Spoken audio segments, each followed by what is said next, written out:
Comment débuter ou progresser au Rubik's Cube 3x3, je vais vous montrer ce que vous devez apprendre pour vous améliorer, peu importe votre niveau actuel. Tout d'abord, si vous commencez le Rubik's Cube, il va falloir dans un premier temps apprendre la méthode débutant. Pour l'instant, je n'ai pas prévu de faire de tuto sur cette méthode, mais vous trouvez sur YouTube un tas de vidéos très complètes sur le sujet. Pour la faire simple, la méthode débutant, elle consiste à faire une première croix blanche, ensuite correctement positionner les premières arêtes blanches. Ensuite, la troisième étape, c'est de faire toute la première couronne en positionnant correctement toutes les premières pièces. La quatrième étape, elle consiste à faire toute la deuxième couronne, ensuite faire une croix jaune pour la cinquième étape. Étape numéro 6, c'est de correctement placer les arêtes jaunes comme pour la deuxième étape avec la face blanche. Ensuite, il faut positionner au bon endroit les derniers coins et pour finir, les tourner dans le bon sens. C'est une méthode assez simple à apprendre qui va vous permettre de vite progresser. Par la suite, si vous êtes sous la barre des 1 minute, il va être temps d'apprendre la méthode Friedrich simplifiée, aussi appelée la méthode intermédiaire. Là où c'était plutôt simple, ça va maintenant commencer à se corser parce que vous allez devoir apprendre plus d'algorithmes. Pour commencer, maintenant, la première étape, c'est de faire la croix blanche en alignant directement les arêtes au bon endroit. Là, maintenant, ça se fait en une seule étape. Ensuite, il faut faire ce qui s'appelle des F2L. Donc, on va faire toutes les deux premières couronnes en même temps. On va faire ça slot par slot.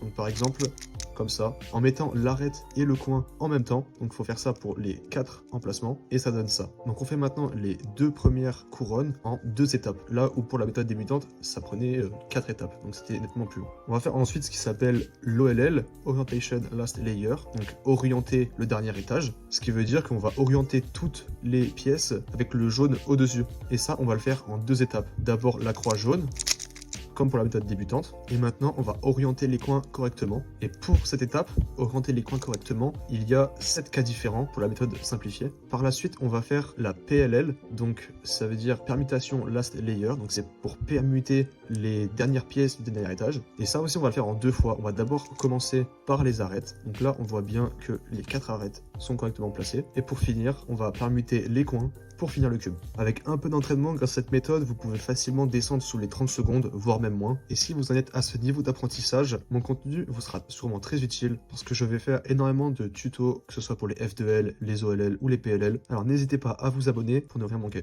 Quand vous aurez atteint ce seuil, il sera temps de passer à la vraie méthode Friedrich qui va vous demander d'apprendre encore bien plus d'algorithmes, mais qui va également vous permettre de nettement améliorer vos temps et d'atteindre les 10 à 15 secondes si elle est bien maîtrisée.